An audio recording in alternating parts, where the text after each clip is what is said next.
Hi, I'm Jessa Ray, and I'm a business coach for virtual assistants. And I'm here to talk to you about profit planning, to talk about your income goals and how maybe your current virtual assistant business isn't hitting that target income that you've decided that you need to make right now. Now, before we get into my worksheet, my planner here, I want to take a minute and talk a little bit about profit planning and a little bit about our desire to make a certain amount of income. Now, when I started my virtual assistant business a couple of years ago, I saw all of the people online telling me that I could make X figures every month in my virtual assistant business. And I was excited. I wanted that. I wanted to hit those big numbers, those five to $10,000 months, that 100,000 plus year. And I was excited, ecstatic. Now, when I actually started my business and getting into what it actually takes to get to those income goals, I learned a lot. And I learned a lot about myself. I learned a lot about my family and what it actually takes to hit those markers and what kind of work I was open to doing. And one of the things that I learned was we can't allow others to decide what our income goals should be. Now, those five and $10,000 months, those are amazing and those sound great. But we need to really think about what we need as an individual, and we need to think about what works for us. And for me, when I first started my VA business, I had a young child. He was maybe 11 months, 10 months old when I started my virtual assistants business, and he was home with me full time. I had left the corporate world to pursue this job, this career choice, this small business venture as a virtual assistant, and to be home with him full time. And I was fortunate enough to be able to find the resources to start that business. But what I learned was to hit those high income goals, I needed to work more hours. I needed to put in more effort. I needed to raise my rate higher than I was currently working at. And those factors add up. And I learned for me that the hours that I wanted to work were less than the average person. I want to work 10 to 15 hours a week. I don't want to work full time anymore. I want to be a full time mom and work on the side. That's why I started my business years ago. I wanted to hit those big income goals, those big numbers that everyone talked about on social media, saying that you could do with your business. And they are telling the truth. You can hit those numbers, but what they're not always telling you is how exactly they did it and what they're doing to get to those numbers. And if those numbers are actually net or gross income, because that makes a difference when you think about it. So, what I want you to do before we jump into this workbook is I want you to think about your profit margins and exactly what is going on in your personal situation and exactly what it is that you need for your family in this season of life that you're currently in. When I first started my virtual assistant business, I wanted to be home with my kids. At the time, I had one, and I wanted to be home with him. And I wanted to work on the side part time. So I knew that my hours for the week were going to be less than 20. Ideally, I wanted around that 10 to 12, 15 hours a week was what I was going for, but I was open to being able to do 20, and I was getting into a good group, having just my one son to make that happen if I wanted to work closer to 20 hours a week. Now, with that being said, I had to think about how much I was charging, what kind of work I was doing, if I was specializing in something, and all of those other pieces and factors that go into it. But what I want you to think about, and I want you to give yourself some grace here, is how many hours a week do you want to work? Not how many hours you need. Okay. I don't want you thinking about your rate right now and how much you're currently charging. I want you to think about the hours that you have available to work.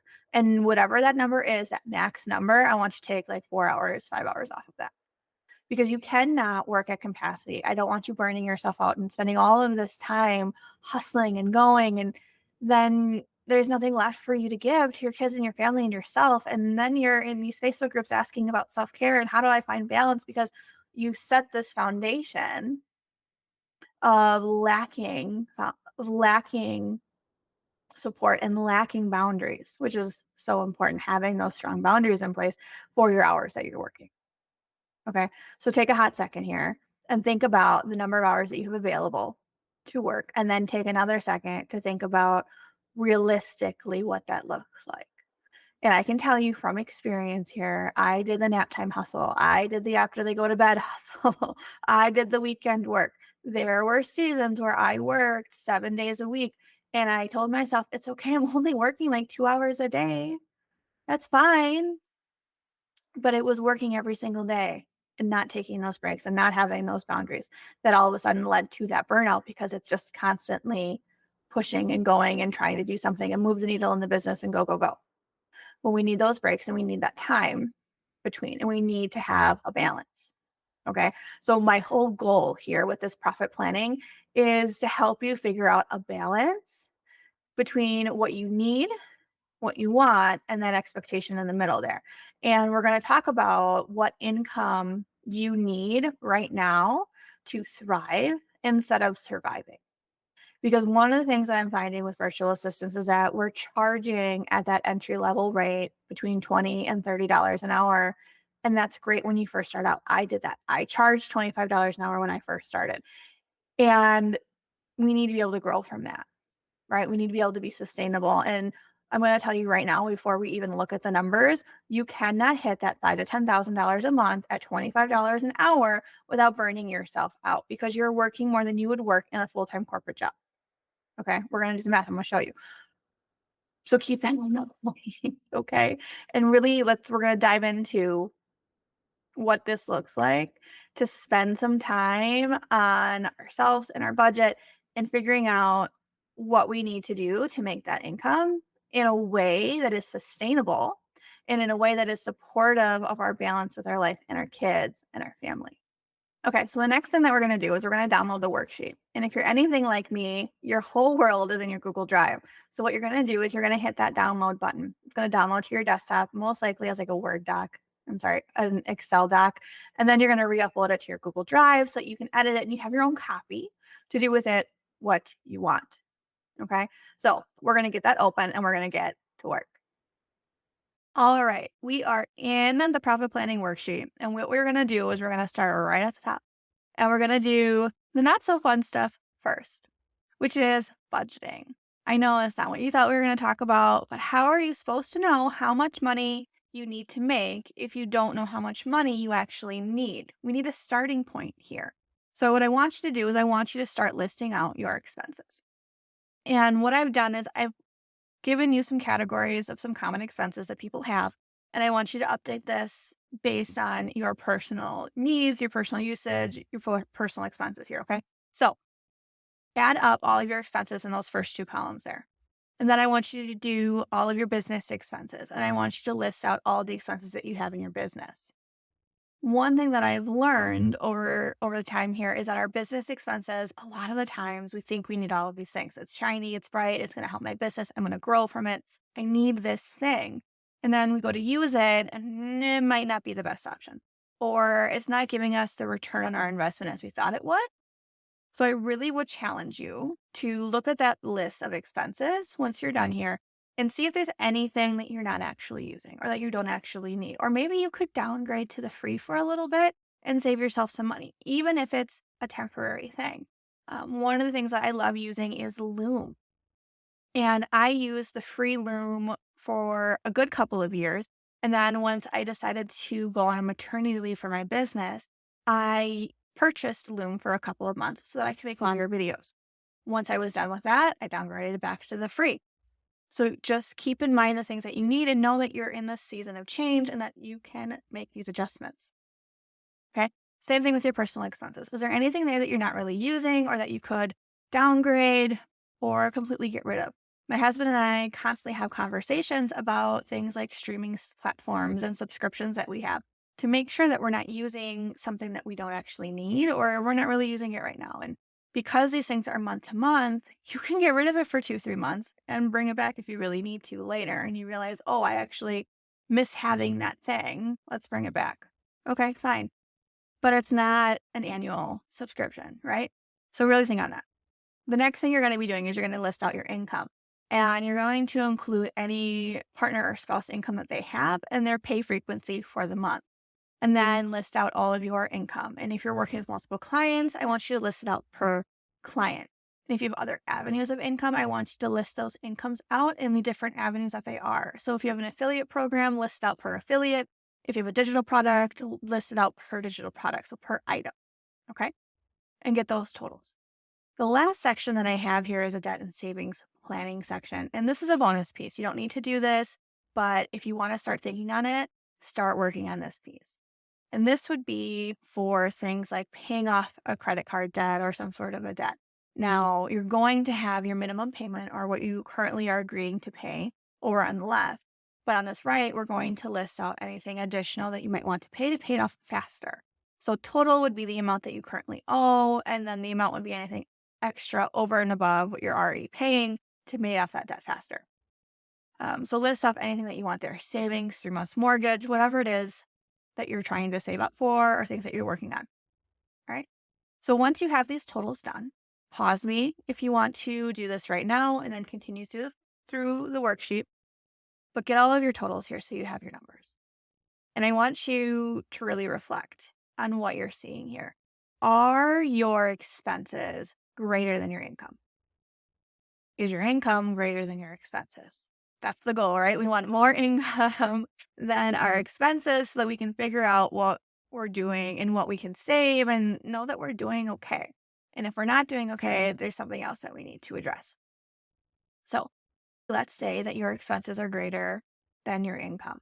Or even still, let's say that you're hitting even and you're doing really good, but you're burned out and you're tired. You're working with 4+ clients, 7 clients, and you're burnt out. You can't sustain this workload for much longer. You need less time. You need more balance, right?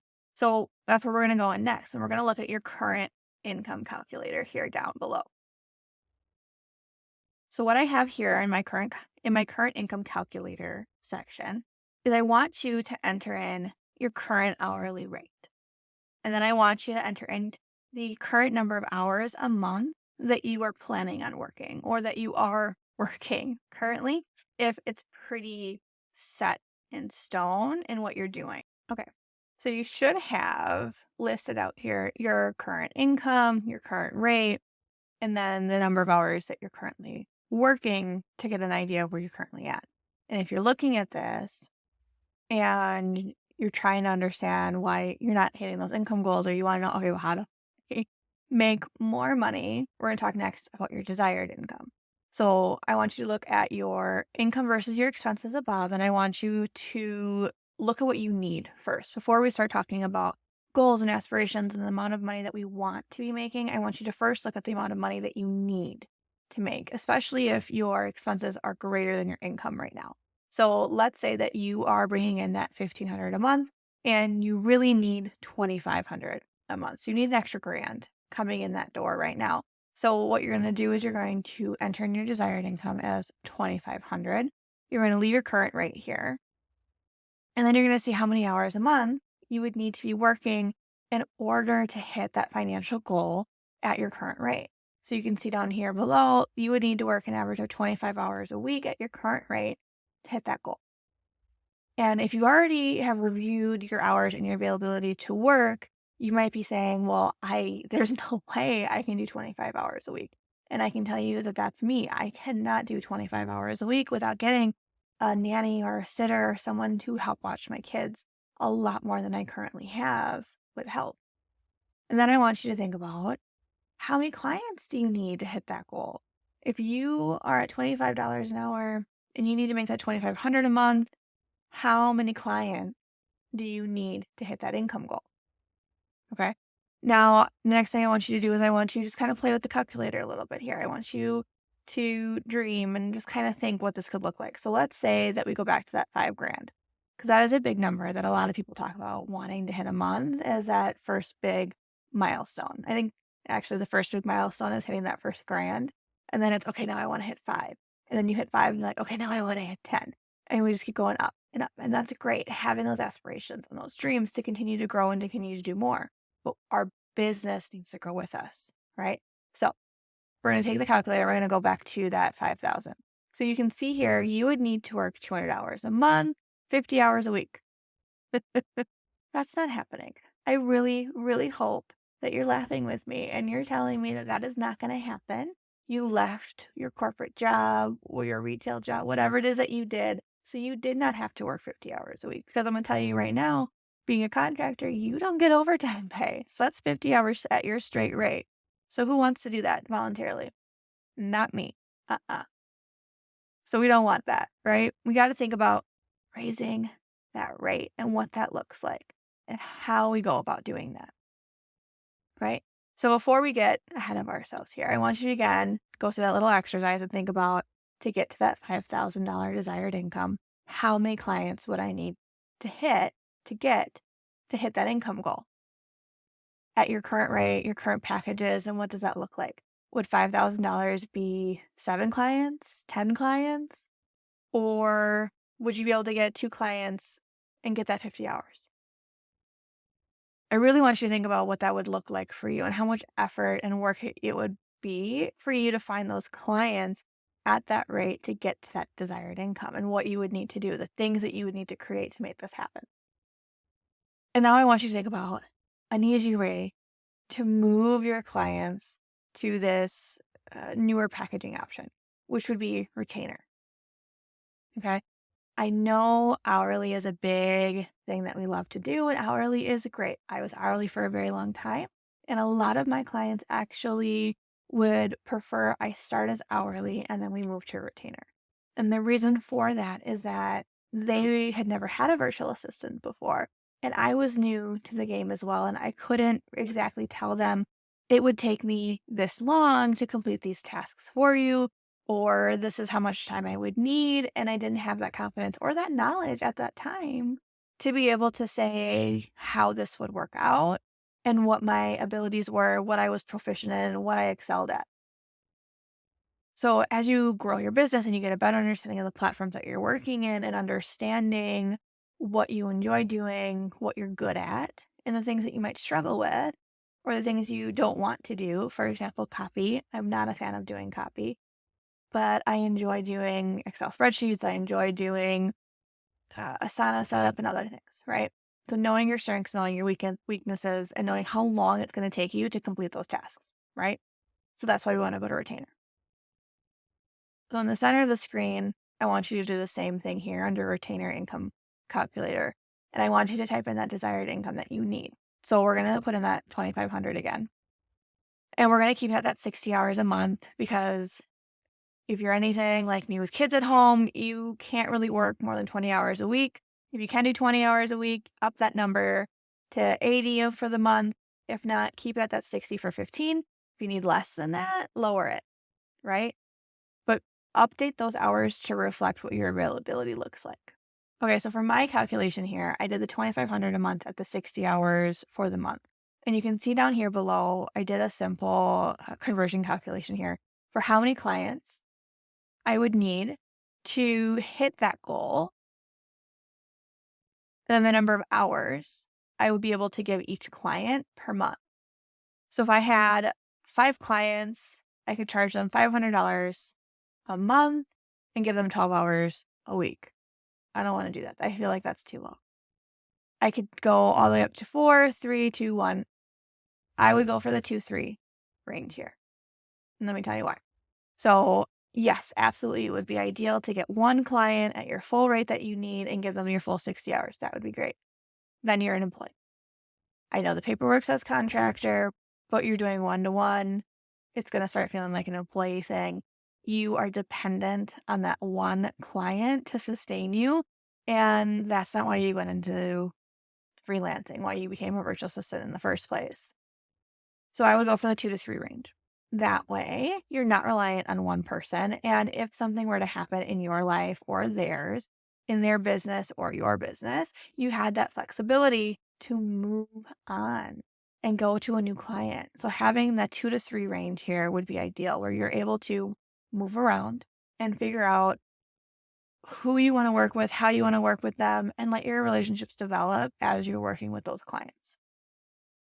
Looking at this calculation, for me, what I'm seeing here is that I would want to be charging about that 1,200 for each client, and then I could give them about 30 hours a month. That sounds pretty good. Same thing with the 3 at the 20. I would say I would up this. I would probably put that up to 900 just for simplicity. And realistically, probably just a grand because it's an easy number. Or 997 if you're into the whole seven thing. Either way, this is just an idea to give you feedback on what you could be doing and how that looks when you're trying to figure out how many clients you need versus how much income you need to be bringing in. Now, you can do this again, changing up your hours. This is just going to give you that availability to kind of help you plan out your time to understand how much time you have available to give to each client. So, if I was able to do 20 hours a week, that's 80 a month. This would be roughly how much hours I could give each client a month.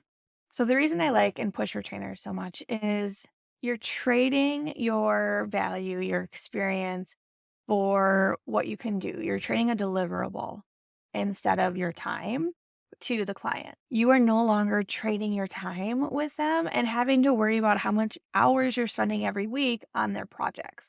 And you're not having conversations every week saying, how many hours do you have? Well, what do you have room for? Do you have more time? Do you use up all your time? Okay, well, these are your priorities, and I want you to do ABC, but I really need you to do XYZ, but I don't know that you need to do XYZ because I'm concentrating on ABC.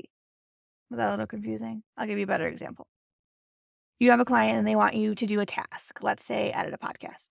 Great. Absolutely. You're going to go edit that podcast and you're going to do the full process of editing their podcast, uploading it to the site, writing the show notes, the whole thing, right?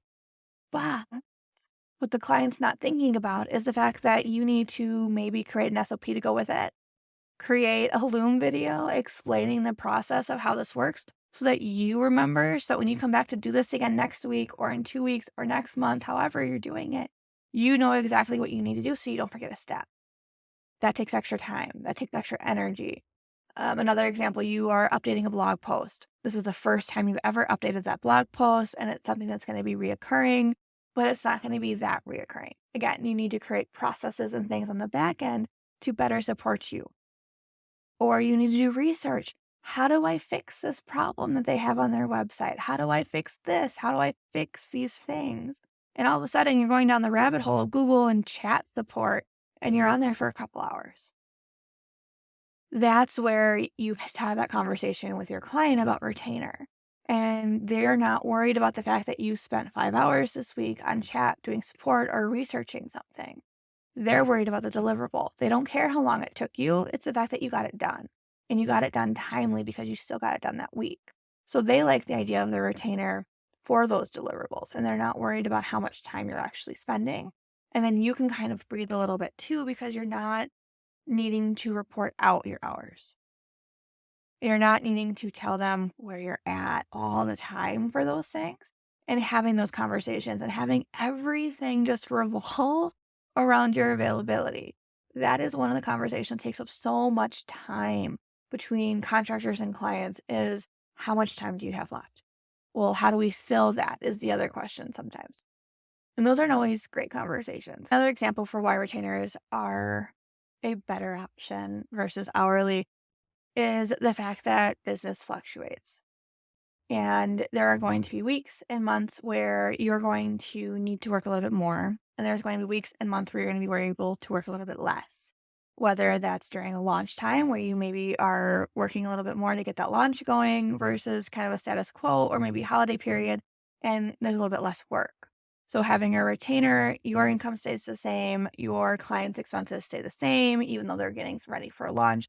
And there is no up and down spikes going on in regards to that income level or their expenses when it comes to paying you. Another thing with retainers that I encourage my clients to do is to still track their time. I know it doesn't sound like, well, why would I do that? You want to track your time for yourself, right? You don't need to go into detail on what you're doing unless that's something that would serve you and you really want to know where you're spending your time in the details, go for it. But I would suggest doing it at a higher level, client and then major project, like website update, launch, sequence, podcast, big picture pieces, Pinterest, social media, things like that. And I would track my time that way just to give myself an idea of where it was at. Because you are still delivering your time and your energy on the retainer, and you want to make sure that you're staying within your own parameters. Yes, there will be weeks that you're going to go over. Yes, there are going to be weeks that you're under, but that's something that you need to manage on your own and kind of keep an eye on your own hours and seeing how you're fluctuating. Because you don't want to, at the end of the year, have this time report and you build them for the 2,500 or the 1,200, let's say, in about 30 hours a month, give or take. And you get to the end of the year and your hours were double. We don't want that to happen. Then you worked for half the price. When you think about it, like, no, don't do that. So really think about still doing something like a Clockify to have an idea of where your hours are at, just to keep yourself accountable for how much time you're actually spending on that client, to know that you're staying within the parameters that you set for yourself. Now, a good rule of thumb is to give yourself a 2 to 5 hour buffer room.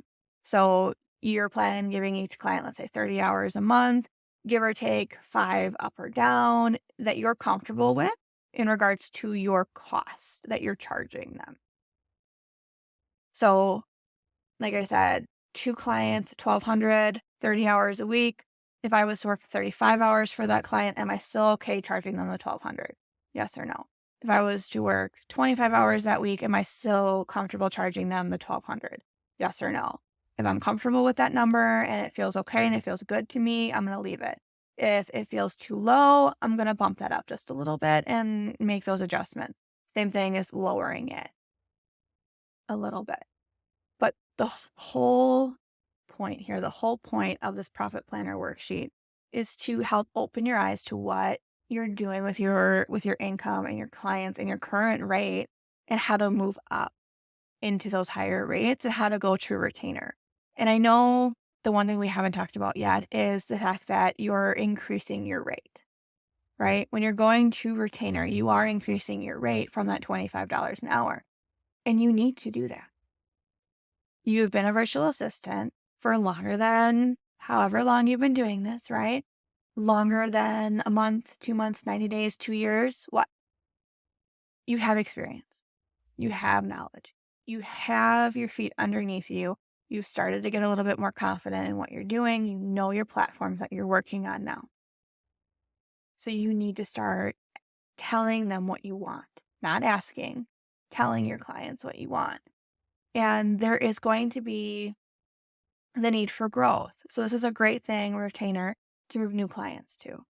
Your current clients that maybe are hourly and at that 25, you're going to have to do some work to get them to retainer. You might not get them at a double retainer because they're used to paying you 25, but you might be able to step them up a little bit. That's something that you're going to have to think on an individual basis, depending on the client. I can tell you that I have lost clients because I want to go to a retainer and they weren't comfortable with that pay rate that I was telling them that I was going to be charging them going forward for the services that I was providing. It wasn't in their budget anymore. It wasn't going to work for them. That's fine. We parted ways. They hired someone at a different rate, and I was able to open up my availability to other clients that were open to that rate, that retainer rate, and the services that I was now offering at that level that I was at. So know that there's a give and take here when it comes to your rate and what you're doing in regards to your retainer, and that this is a growth experience. You need to start growing in your business, and this is one way to do it, is to think about what your desired income is and how you can support yourself to get to that income level and what that looks like for you. And have that realistic conversation with yourself of how many hours am I willing to work? How much am I willing to charge? And how many clients do I want to work with? And play with the numbers here and kind of get a better idea of what that looks like and what you want to actually be doing. With taking this jump, you need to have the confidence and the knowledge to know what your skill sets are, what your strengths are, and what your deliverables are going to be to your clients, and how to go about proposing that information to them to get them to sign on that dotted line on your contract saying that they are going to pay you that amount of money. And that's going to feel so good when they do it. So good. And if you're ready to take the jump and you want to increase your income, but you're maybe a little nervous or you're not sure exactly how to go about doing that, I would encourage you to book a call with me so we can talk it out. I want to talk to you about what your income goals are and how I can help you get to that income goal. get you on a retainer and move you to that higher income level. Build up that confidence, build up your skill set so that you can get out of survival mode and get into thriving mode and take that income and increase it, double it, triple it, get to that $5,000 a month income goal that you've been trying to achieve, and do it by working less hours so you can be a present parent and present spouse and just be in the moment of your life. If you want to travel more, go travel and do the things that you wanted to do, that you set out to do, that your business maybe has been preventing you from being able to do. So, book a call with me and let's chat about what your goals are and what your future virtual assistant business could look like, getting you a retainer client and maybe getting you into a leadership role as well.